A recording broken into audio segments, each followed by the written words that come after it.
We got the news, we got the stats, we got the results. That's why we're number one. We're the Vlhs Hockey Show.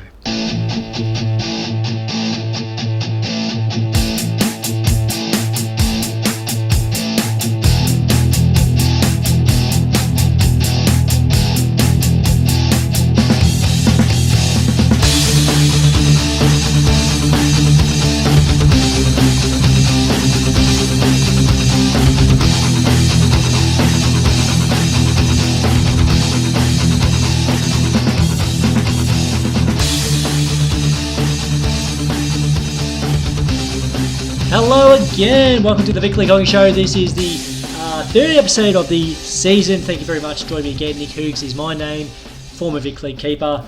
Let me just say, I'm very sorry for the last couple of weeks. I have been away on holidays, so obviously people have been asking me what is happening with the program. Where's the next episode coming? I do apologise again, being away from holidays, but we are back in the swing of things, as you would like to think so. So let's get to results first over the weekend. And Mornington Peninsula taking the win over Knox Hockey Club 2-1 there. Great win for them, and that sees them well in the top four. Good on them. Now we've got Werribee actually lost to Northwest Lightning, which is actually quite a surprise to me. But that's all right. It's good for Northwest, good win for them, and hopefully a few more to come down the season. Montashuni beat Powerhouse 3-0, and as I said in the earlier episode, I do believe that Powerhouse will be relegated to Vic League 2, so stay tuned for that. Now, as I said, will Powerhouse accept that? Well, you've been in Premier League for that long, it's like, there will be changes coming, so, you got to see that from that aspect point of view as well. So, Casey beat Pegs 4-2. Another good win for Casey, and they will 100% be going to Premier League next year. Obviously, we already know about the 4 teams coming down next year, reshuffle of Premier League and Vic League 1, which is great. We'd like to, as we said in the last episode, we do like to see more teams come into Vic League 1, which will make it a better competition too. So, and I do believe that is a wonderful thing going forward. Also, Old Xavier lost to Yarra Valley 3-2 as well, so interesting times ahead for those teams as well. Now on to Vic League 2 now, and Craigieburn Falcons drew with Melbourne Razorbacks 3-3. Very interesting game there. I would have thought Craigieburn would have had it done, but yeah, actually well done for Melbourne Razorbacks for getting the point there, so good on them. Echo defeated Latrobe 5-0. Collegians lost to Westvic 2-9, and Melbourne High School beat St Bede's 3-1. And finally on to Vic League 3, and Croydon Rangers lost to RMIT 5-1.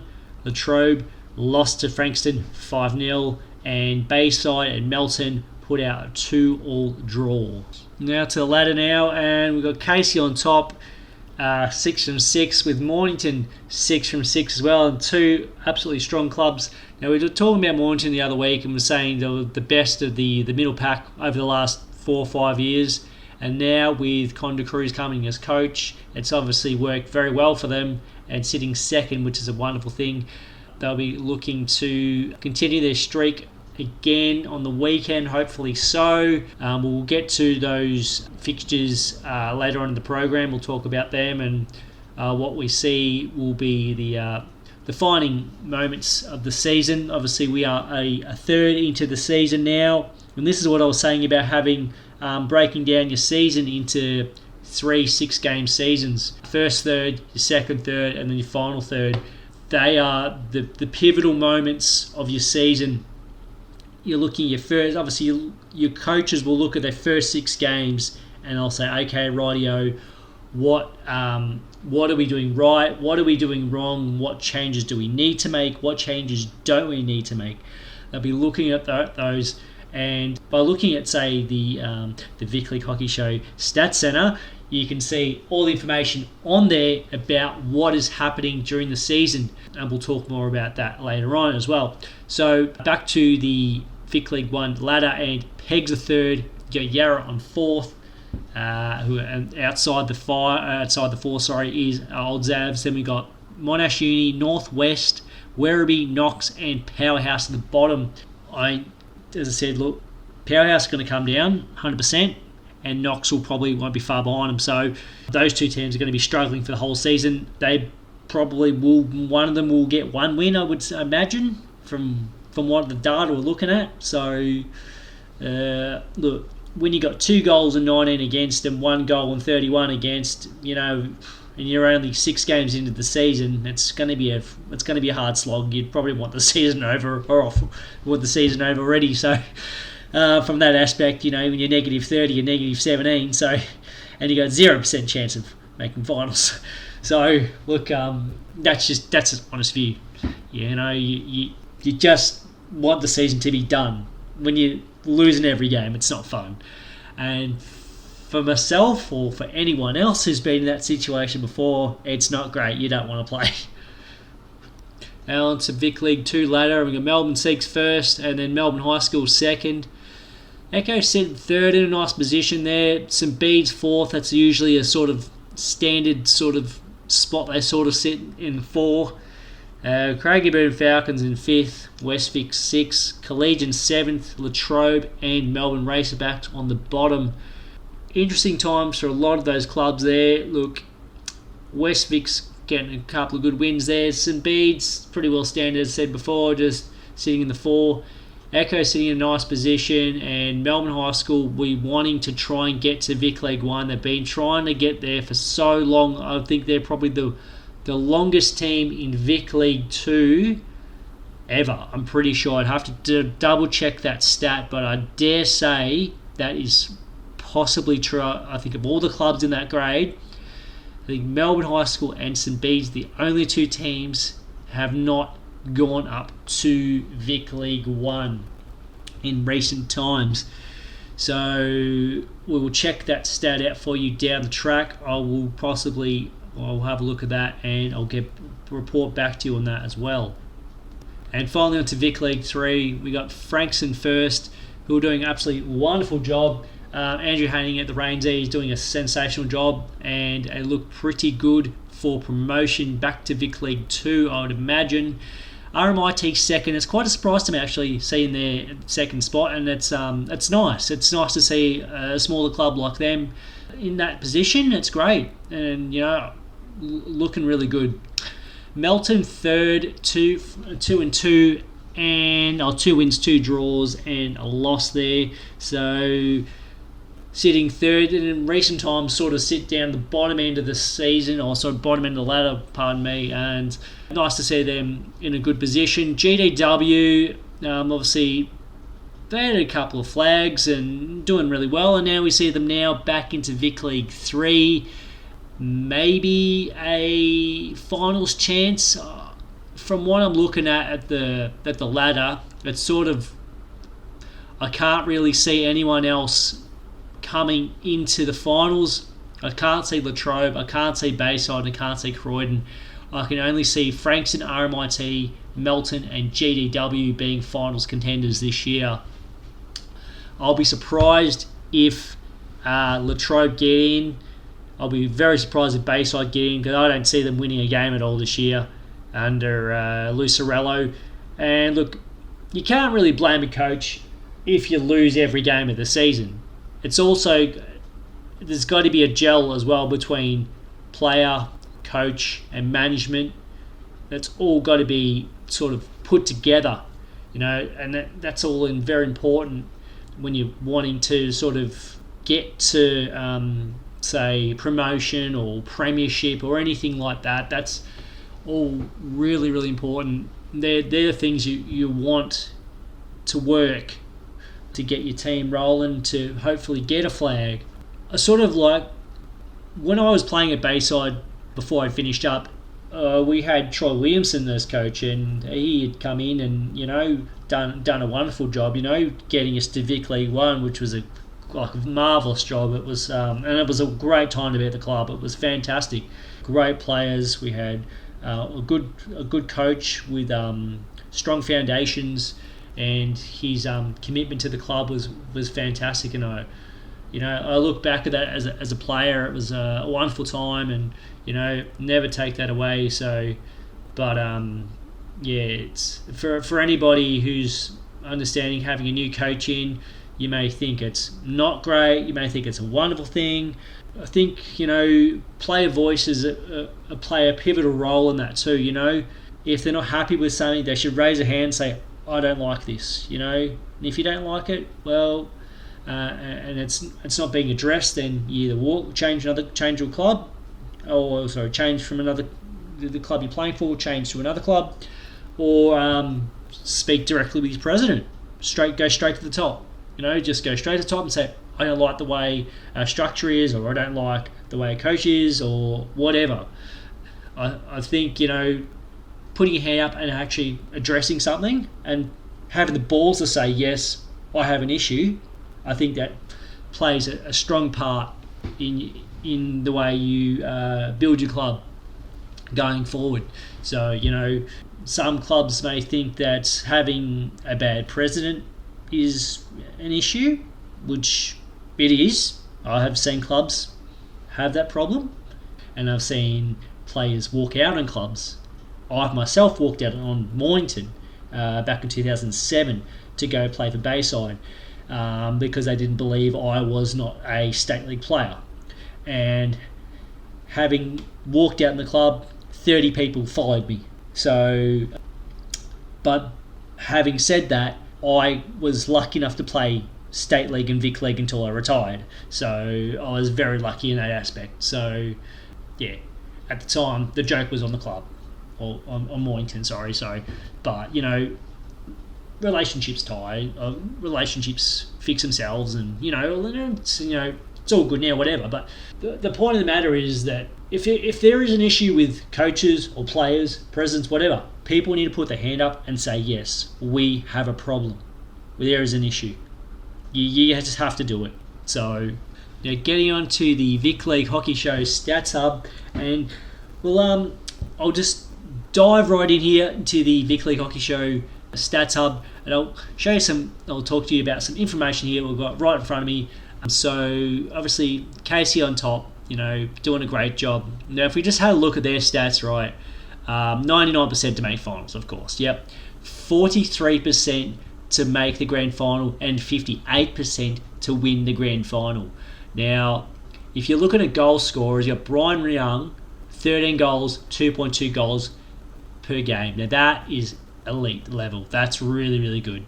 So, and if you're looking at someone like, say, if you're looking down the list, you got James Patelli, 5 goals, 0.8 goals per game. So, it's pegs. So, look at the difference. You look at pegs as sitting third, and then you got Casey who are first. So, and that's their two best players. That is how much of a gap in terms of goal scoring there is. That's a massive gap. So I can guarantee you, Casey's going to go to the grand final this year, 100%. The stats don't lie. They are telling me straight away. And you got Northwest lying Deacon Evans, who's sitting third with 4 goals, 1 goal a game, which is good. Sitting seventh, so they're 5% chance of making finals.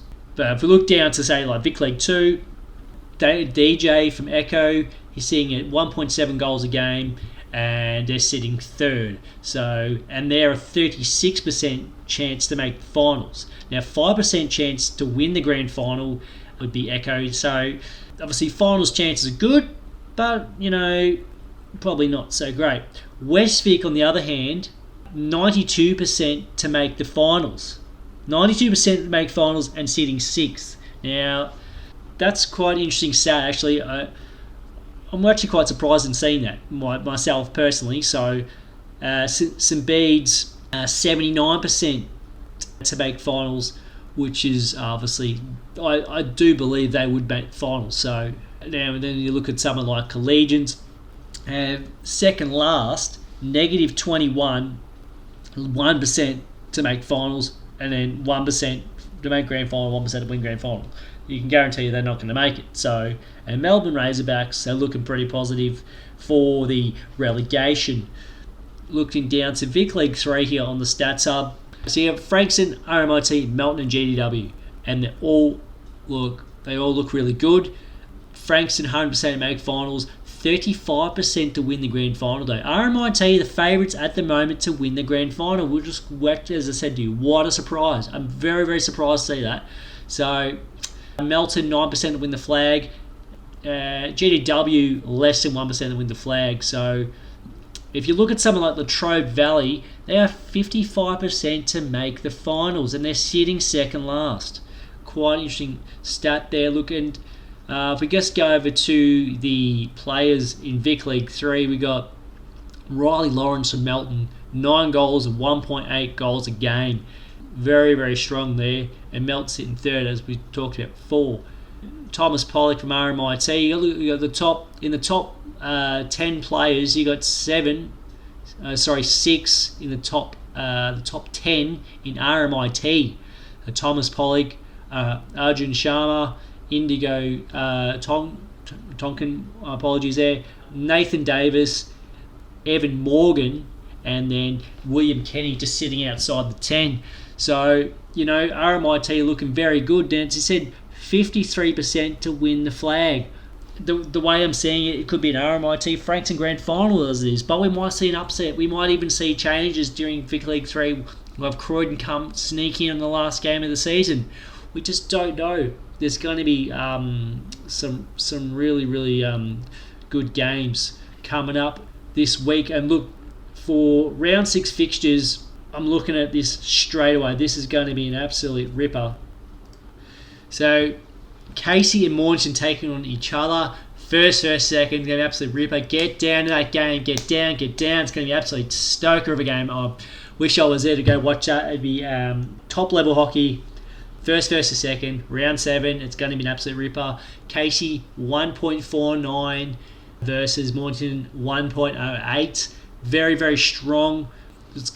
We might see a draw. We might even see Casey. But look, from 1.49 to 1.08, Casey obviously just getting the win there. So Knox 0.68, Aldzav's 4.068, 4-0. Looking at the score, that's what the Stats Centre is telling us.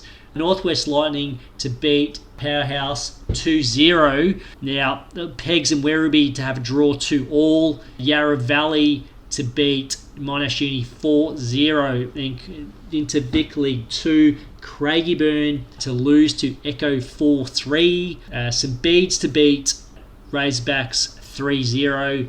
Melbourne seeks to smash Collegians 11-1. 11-1 the Stats Centre is telling us. And Melbourne High School, game of the weekend's Westvic 5-1. In Vic League 3, Frankston to beat Croydon 3-0. GDW to beat Latrobe 4-2. And RMIT to beat Melton 6-0. Now, if we look over to the Vic League 1 game 2022 home and away, strength is scheduled. Now, home and away performance, we can talk about this for a little bit because this Stats Centre is sensational. If anybody has not looked at this, I highly recommend you look at this. This is a wonderful product. This is an amazing thing. This changes Vic League for the better. Home and away performance. Home record, Mornington this year, 4-0, 12 points.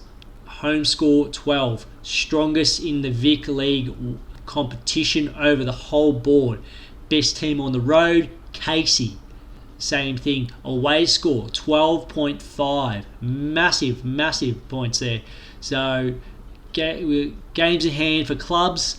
We got, obviously, most teams are on 12, obviously, coming to round 7.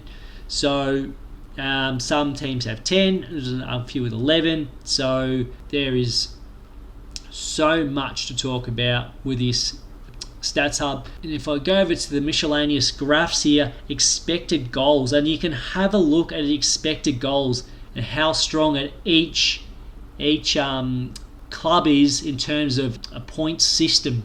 So, and everything is graphed, and it'll show you how strong each club is. And you can look at the graph and tell you. So you look at teams like, if you look like Vic League 1, for example, Werribee, Xavier, Monash Uni, Yarra Valley, Mornington are sort of in this sort of hub together. And then you look at like Casey, who are just miles away from everybody. And then you look at Powerhouse, who are in the top left corner. Obviously, they're not a very strong club. So you look at the other end, Casey on the right hand side are an extremely strong side, and then your sort of powerhouse are the extremely weak club. So if we're looking from another point, say Vic League 2, we got Craigieburn, St Bede's, Melbourne High, Echo, all in some sort of hub. They're sort of the same sort of depth from a club perspective in the Vic League. So then we got like Latrobe and Razorbacks, sort of the bottom end of the club, or bottom end of the ladder, and then we got West Vic and Melbourne Six at the other end of the ladder.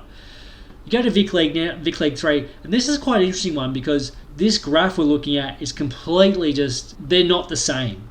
So there's not really one sort of team that stands out.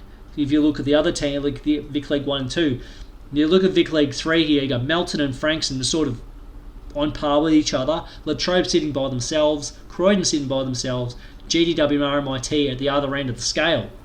You think, hang on a second, why is RMIT the other end of the scale? And that's quite interesting because they're sitting second on the ladder. So there is so much to look at. There's longest winning streaks, longest unbeaten winning streaks, longest non-winning streaks. There is so much to look at. The Stats Hub tells you everything. Player stats, you can look at heaps of player stats. It is quite a phenomenal piece of work, this. So have a look, check it out. It is the coolest thing ever. And that's about it for the Vic League Hockey Show for this episode. Thank you very much for joining me. We'll be back in the swing of things as always. Hopefully back to weekly programming. For now, I'm Nick Hughes. Thank you very much for joining me, and we'll speak to you next week. Bye for now.